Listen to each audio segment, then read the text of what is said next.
इन भक्ति को करने का अंतिम परिणाम क्या है? श्री सुखदेव जी कहते हैं, राजन, एतावान सांख्य योगाभ्याम स्वधर्म परिनिष्ठया जन्म लाभ पर पुंसाम अंते नारायण स्मृति। इस स्मरण का फल यह है कि अंतिम समय प्रभु की स्मृति हो जाए। अंतिम समय की बड़ी महिमा है, बहुत महिमा है।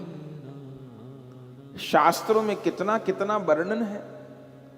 यदि अंतिम समय किसी को धन की स्मृति हो गई, मेरा इतना पैसा वहां है, मेरा उतना पैसा वहां है, उतना सोना वहां रखा है, इतना वहां रखा है, उसको कौन इस्तेमाल करेगा, ऐसी मन में प्रवृत्ति आ गई और शरीर छूट गया। अंतिम समय धन में आसक्ति चली गई और शरीर छूट गया, तो क्या होगा? तो अगले जन्म में सर्प की योनि प्राप्त होगी। बोले सांप की योनि क्यों मिलेगी? ये दंड नहीं है भगवान का। जैसे संसार में किसी को फांसी दी जाती है ना, तो उसकी आखिरी अभिलाषा पूरी की जाती है। वो ये कहे मुझे ये भोजन करना है, ये कपड़ा पहनना है, इससे मिलना है, ये पढ़ना है, ये देखना है, जो कहे तो अंतिम इच्छा पूरी की जाती है। ये नियम भगवान के दरबार में भी है। अब धन की इच्छा में शरीर छूट गया, तो प्रभु क्या कहते हैं, भाई तुम 2, 4, 100, 200 करोड़ के पीछे दुखी होते थे, और धरती के नीचे जितना धन गड़ा है वो सब तुम्हारे नाम किया। जो सांप होता है उसको ये पता होता है कि पृथ्वी में कहां धन गड़ा हुआ है, और वहीं वो कुंडली मार के बैठा रहता है, खुश होता रहता है कि मैं इतने धन के ऊपर बैठा हुआ हूं। तो धन में आसक्ति रह गई तो सर्प की योनि में जाना पड़ेगा। यदि जमीन में, भवन में, मकान में, इनमें आसक्ति रह गई तो प्रेत की योनि में जाना पड़ेगा। प्रभु का कहना है 100, 200, 500 गज जगह के पीछे बहुत दुखी थे। अब जितने खंडर हैं दुनिया के, वो सब तुम्हारे नाम किए। अगर जमीन में सुख है तो ये भोग के देख लो। अंतिम समय यदि संतान में मन रह गया, मेरा बेटा, मेरी बेटी, मेरे नाती, मेरे जन, तो अगले जन्म में सूकर कूकर की योनि प्राप्त होगी। प्रभु कहते हैं तुमको 2, 4 संतान में इतना प्रेम था, अरे सूकरी कुकरी के तो कितनी संतान होती है। तो संतान को प्रेम करके देख लो, यदि इससे मन लगता हो तो। यदि अंतिम समय स्त्री पुरुष में आसक्ति हो गई, तो अगले जन्म में वैश्या का शरीर प्राप्त होगा। तो कहां कहां आसक्ति होने से कहां कहां जीव की गति होगी, इसका वर्णन है। भगवान श्रीमद् भगवद गीता में भी कहते हैं, यम यम व्यापी स्मरण भावम तजतन्ते कलेवरम तम तमे वैति कौन्तेय सदा तद्भाव भावित। हे अर्जुन, जो जिस भाव का स्मरण करते शरीर त्यागता है, उस भाव से विभावित होने के कारण उसी योनि को प्राप्त करता है। मैं उसको वही योनि प्राप्त करवाता हूं। तो क्यों अपनी दुर्गति की जाए? क्यों नाग बने, क्यों प्रेत बने, क्यों शूकर कूकर बने? और यदि अंतिम समय भगवान नाम की स्मृति हो जाए, आहा, श्री कृष्ण की स्मृति हो जाए, अरे वृंदावन धाम की स्मृति हो जाए, गुरु संतों की स्मृति हो जाए, अरे जो भागवत जी श्रवण कर रहे हैं इनकी स्मृति हो जाए। कभी भागवत जी हुई थी हमने ऐसा सुना, भागवत जी की स्मृति हो जाए, ग्रंथ की, गुरु की, गोविंद की, गैया की, धाम की स्मृति हो जाए तो आहा, नाम लेने से तर जाएगा, नाम लेने से तर जाएगा, नाम लेने से तर जाएगा, नाम लेने से तर जाएगा, पार भव से उतर जाएगा, पार भव से उतर जाएगा, बड़ी मुश्किल से नर तन मिला, बड़ी मुश्किल से नर तन मिला, बड़ी मुश्किल से नर तन मिला, बड़ी मुश्किल से नर तन मिला, जान फिर तू किधर जाएगा, जान फिर तू किधर जाएगा, नाम लेने से तर जाएगा, नाम लेने से तर जाएगा, होगी घर घर में चर्चा तेरी, होगी घर घर में चर्चा तेरी, होगी घर घर में चर्चा तेरी, होगी घर घर में चर्चा तेरी, जिस गली से गुजर जाएगा, जिस गली से गुजर जाएगा, नाम लेने से तर जाएगा, नाम लेने से तर जाएगा, पार भव से उतर जाएगा, पार भव से उतर जाएगा, सब कहेंगे कहानी तेरी, सब कहेंगे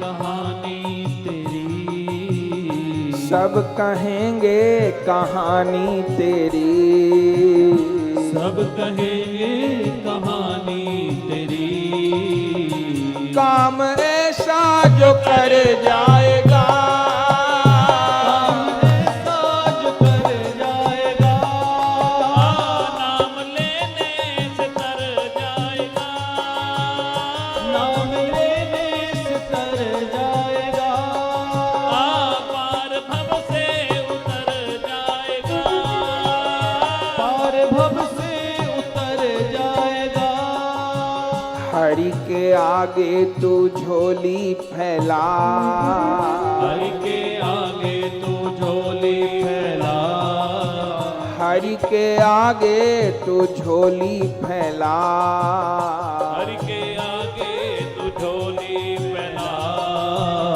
दाता झोली को भर जाएगा, दाता झोली को भर जाएगा, नाम लेने से तर जाएगा, नाम लेने से तर जाएगा, पार भव से उतर जाएगा, पार भव से उतर जाएगा, पार भव से उतर जाएगा, पार भव से उतर जाएगा, नाम लेने से तर जाएगा, नाम लेने से तर जाएगा, पार भव से उतर जाएगा, पार भव से उतर जाएगा।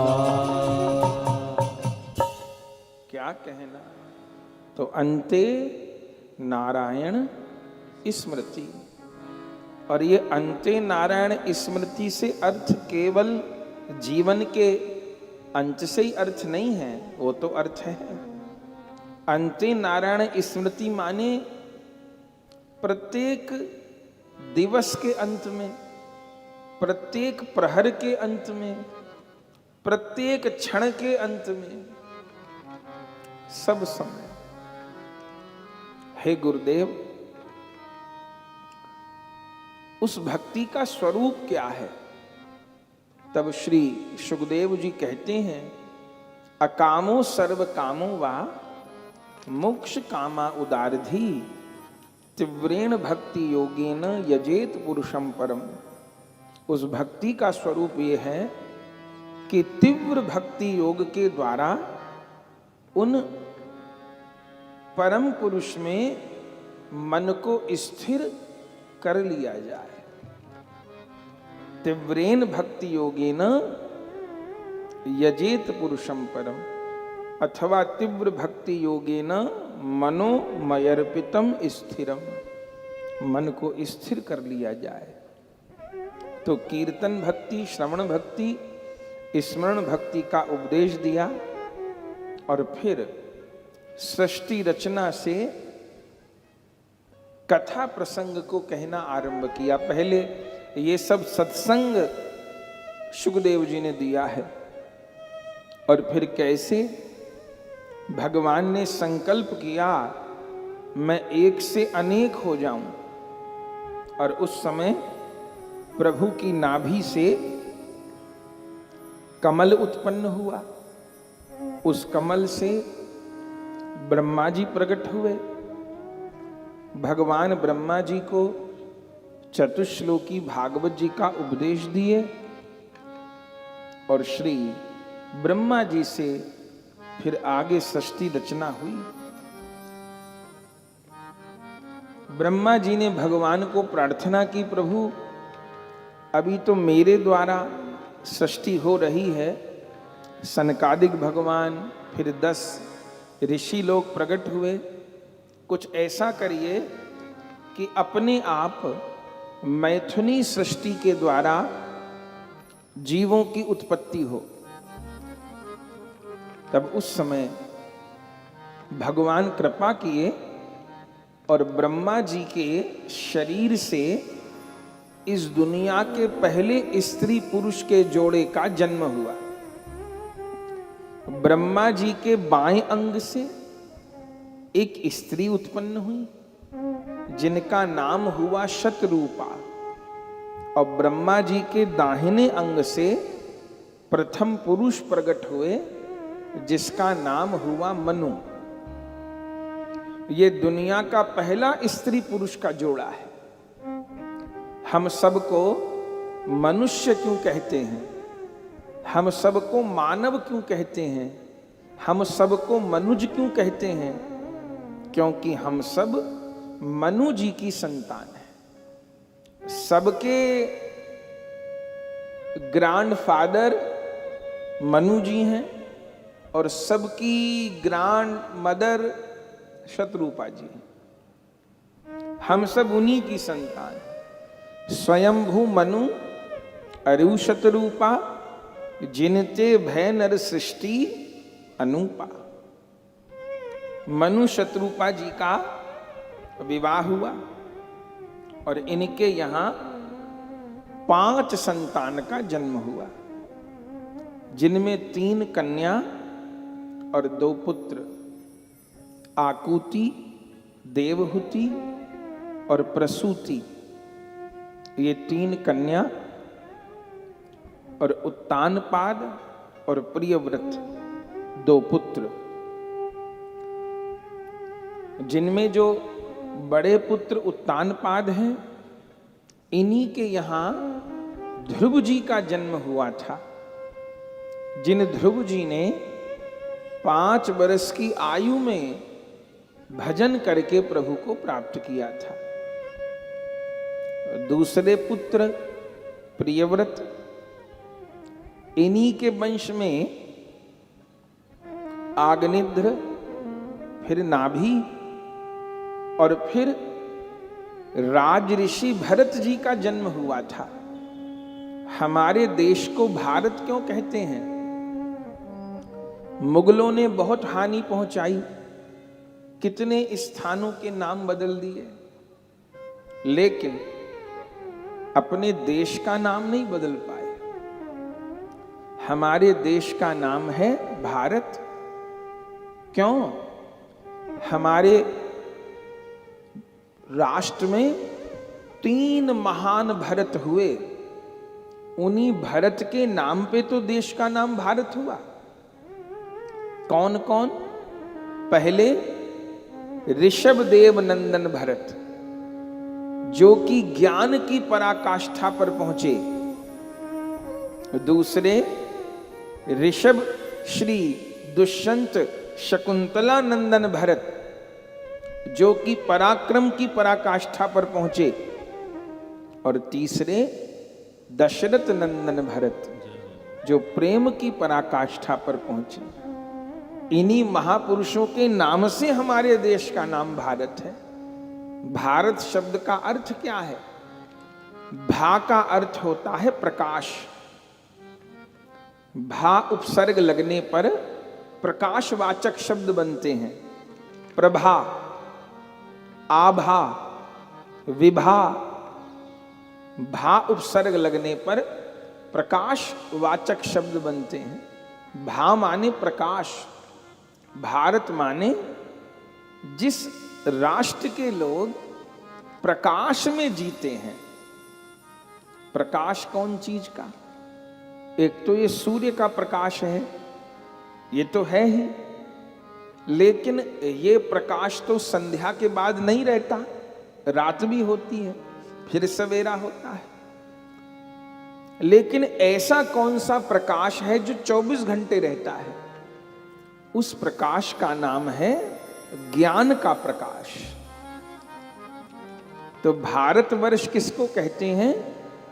जहां के वासी प्रकाश में जीते हैं, ज्ञान के प्रकाश में जीते हैं। जहां इस जीवन को भी सुखमय करने का और इस जीवन के बाद अपने परलोक को भी मंगलमय करने का साधन किया जाता है। ना तो आप जानते हैं कि कहीं पर भी पुनर्जन्म को स्वीकार नहीं किया जाता, परलोक को माना ही नहीं जाता। अपने आत्मोद्धार के लिए और किसी पंथ में कुछ नहीं किया जाता। ये जितनी विधा है, जितना ज्ञान है, भारती के पास है। जो प्रकाश में जिए सो भारत। तो इन प्रियव्रत जी के यहां ही भरत जी का जन्म हुआ था, जिन्होंने आगे जड़ भरत के रूप में रघुगण जी को उपदेश दिया था। और फिर 3 कन्या, आकुति, देवहूति और प्रसूति। इनमें जो बड़ी कन्या थी आकुति, उनका विवाह रुचि नामक प्रजापति से हुआ।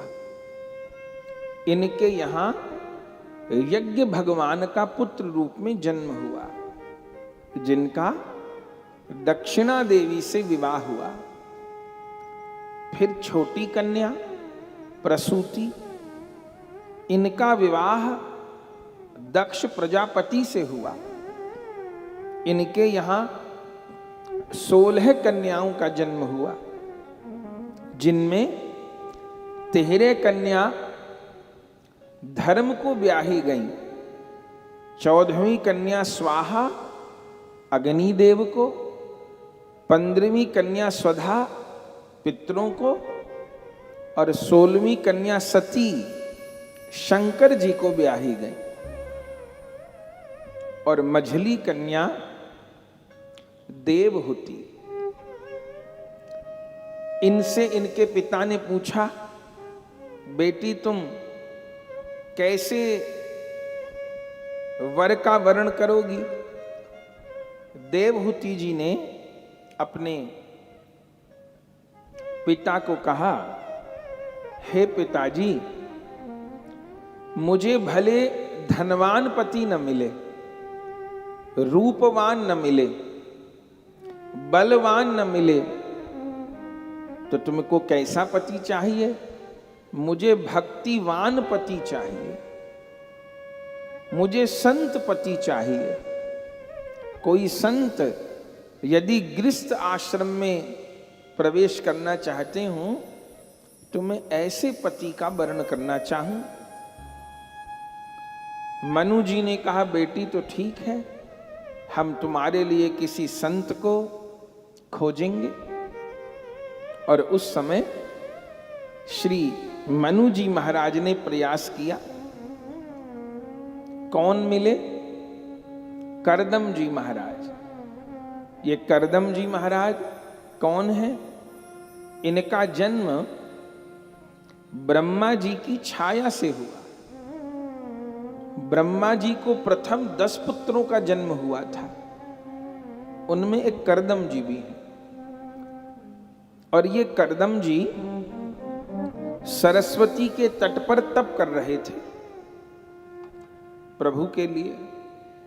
भगवान इनके तप से प्रसन्न हुए, इनको दर्शन दिया, वर मांगने को कहा।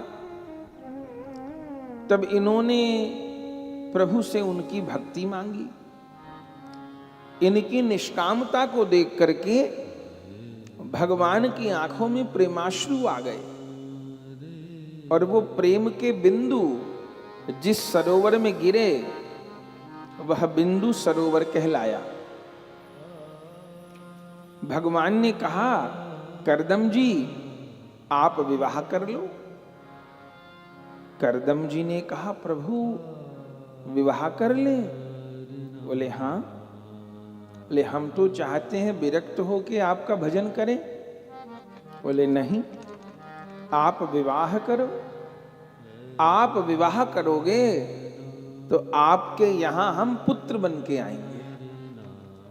ये मांगा नहीं है वर करदम जी ने, ये भगवान ने स्वयं दिया। आप विवाह करो तो आपके घर पुत्र बन के आएंगे। माने करदम जी ऐसे महात्मा हैं कि उनको देख करके प्रभु को लालसा हो गई कि इनको पिता बनाऊं अपना। करदम जी ने कहा ठीक है। तब भगवान ने कहा, कुछ देर में मनु जी अपनी कन्या को लेकर आएंगे, आप मना न करना, उनकी कन्या को स्वीकार करना, उनसे विवाह कर लेना। करदम जी लौट आए और इधर मनु जी को भी भगवान ने प्रेरणा कर दी। मनु जी अपनी कन्या को लेकर के उनके निकट पहुंचे और अपनी बात रखी। प्रियव्रतो उत्तान पादो स्वसेयम दुहिता मम अनविंछति पतिम युक्तम वै शील गुणादि भी। यह मेरी कन्या उत्तान पाद और प्रियव्रत की बहन है। यह आप जैसे गुणवान पुरुष को पति के रूप में वर्ण करना चाहती है, आप जैसे किसी संत को। करदम जी को तो भगवान आज्ञा कर दिए थे। करदम जी ने मनु जी को कहा, महाराज मैं आपकी कन्या से विवाह करने को तैयार हूं, लेकिन मेरी एक शर्त है। क्या? मैं गृहस्थ आश्रम में तब तक ही रहूंगा जब तक संतान का जन्म न हो। जब संतान का जन्म हो जाएगा तब मैं गृहस्थ आश्रम का त्याग कर दूंगा और वन के लिए चला जाऊंगा। मनु जी ने अपनी कन्या की ओर देखा। देवहूति जी ने इस बात को स्वीकार कर लिया। मैं इस प्रस्ताव को स्वीकार करती हूं, इनसे विवाह हो जाए, इनके साथ नाम जुड़ जाए, यही मेरे लिए परम सौभाग्य है। उस समय स्वयं ब्रह्मा जी आके उपस्थित हुए और ब्रह्मा जी की उपस्थिति में देवहूति जी का करदम जी के साथ में विवाह हो गया। और उस समय कन्या दान करके मनु शत्रुपा जी तो चले गए और देवहूति जी अपने पति की सेवा में विराजमान हो गई। भागवत जी में लिखा है, पितृभ्याम प्रस्थिते साध्वी पतिम इंगित कोविदा नित्यम पर्यचरत प्रीत्या भवानी इव भवम प्रभुम। बोले देवहूति जी कैसी पत्नी हुई? बोले पति में इंगित को विदा, पति के संकेत को समझने वाली। और उन्होंने करदम जी की कैसे सेवा की? सुखदेव जी कहते हैं भवानी इव भवम प्रभुम, जैसे भवानी भव की, भव माने शिव की सेवा करती, ऐसे सेवा की। ब्याह होके करदम जी आए, और करदम जी कैसे महात्मा है, ब्याह होकर के आए और भजन करने बैठे, और बैठते ही तो करदम जी की समाधि लग गई। और ऐसी समाधि लगी कि करदम जी को देह का अनुसंधान नहीं रहा। सतयुग की कथा है, जाने कितने बरस बीत गए। ध्यान में बैठे बैठे ग्रंथ में लिखा है, जो देवहूति 16 बरस की ब्याह के आई थी, वो वृद्ध हो गई, बूढ़ी हो गई, लेकिन करदम जी का ध्यान नहीं खुला। और बहुत वर्षों बाद जब करदम जी की समाधि भंग हुई और अपने सामने श्री देवहूति जी को देखा, करदम जी तो यही भूल गए कि मेरा विवाह भी हो चुका है। और उस समय देवहूति जी से पूछने लगे, देवहूति जी ने प्रणाम किया, देवहूति जी से पूछने लगे, देवी तुम कौन हो? देवहूति जी ने कहा, महाराज मैं मनु जी की कन्या हूं, आपके चरणों की दासी हूं। मेरे पिता ने मेरा कन्यादान आपके प्रति किया। तब करदम जी कहे, देवी हम तो भूल ही गए, हमारा तो तुम्हारे साथ विवाह हुआ है। हाँ, तो तुम इतने समय से यहीं हो, कहीं गई नहीं? देवहूति जी ने कहा, महाराज कहां जाती? भारतवर्ष में तो माँ बाप बेटी को यही सिखाते हैं कि जिस घर में डोली जाती है वहां से अर्थी निकलती है, तो मैं कहां जाती, यहीं पर हूं। करदम जी ने कहा, देवी मैं तुम्हारी सेवा से बहुत प्रसन्न हूं, मुझसे वर मांगो। उस समय देवहूति जी के मुख से निकला है कि मुझे आपसे संतान चाहिए। जबकि इस बात की पीड़ा देवहूति जी को जीवन भर रही कि जब मेरे पति ने मुझसे वर मांगने को कहा था, तो मैंने भगवान को क्यों नहीं मांगा, मैंने संतान को क्यों मांगा। लेकिन बात तो मुंह से निकल गई कि मुझे संतान चाहिए। करदम जी ने कहा, ठीक है, सामने सरोवर में स्नान कर आओ। श्री देवहूति जी सरोवर में स्नान करने गई हैं। जब स्नान करने गई तो वृद्ध स्त्री थी, और स्नान करके निकली तो 16 वर्ष की राजकुमारी बन गई। उनके साथ में 1000 दासियां निकली जो उनकी सेवा में थी। तब करदम जी भी उस सरोवर में स्नान किए, वो भी कामदेव के समान रूपवान हो गए। और फिर करदम जी अपने तपोबल से एक विमान प्रकट किए। वो विमान ऐसा था कि उसमें सारी सुविधाएं थीं, माने उड़ता हुआ एक महल। उसी के भीतर करदम जी देवहूति जी के साथ प्रवेश किए और 100 वर्ष तक, भागवत जी में लिखा है कि 100 शरद ऋतु बीत गई, माने 100 शरद माने 100 वर्ष बीत गए। विहार होता रहा। और उस अंतराल में देवहूति जी ने 9 कन्याओं को जन्म दिया। ये 9 कन्याएं कौन है? ऐसी ऐसी बेटियों ने जन्म लिया कि एक एक बेटी पूरे जगत को पवित्र कर दे। श्री राम की गुरु माता अरुंधति जी, जिनका वशिष्ठ जी से विवाह हुआ, वे किसकी बेटी हैं? वो इन्हीं करदम जी और देवहूति जी की बेटी है। अरे संसार की सबसे बड़ी पतिव्रता देवी अनुसुईया जी, जिनका विवाह अत्रि जी से हुआ, चित्रकूट में जिन अनुसुईया जी का स्थान है, भगवान श्री राम भी गए थे उनके आश्रम में।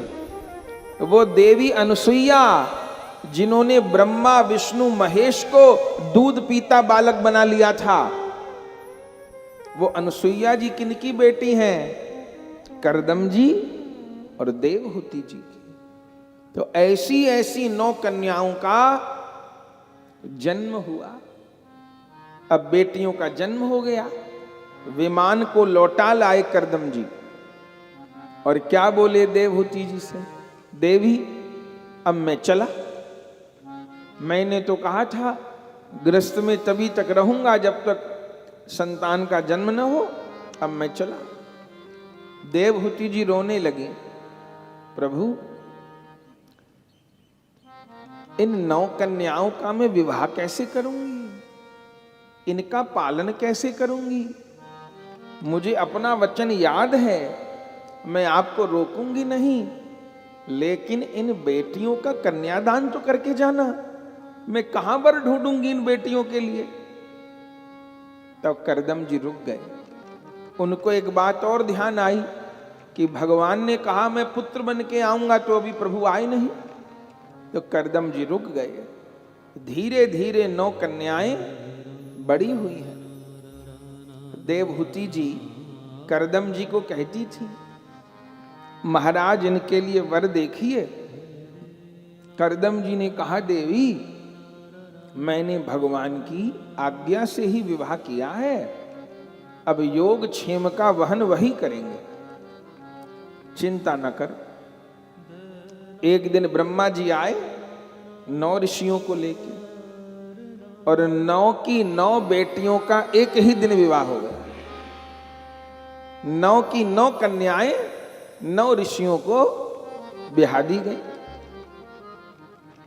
और अब शुभ समय में भागवत जी में लिखा है, तस्याम बहुतिथे काले भगवान मधुसूदन कार्दमं वीर्यमापन्नो यज्ञे गनिरिव दारुणी।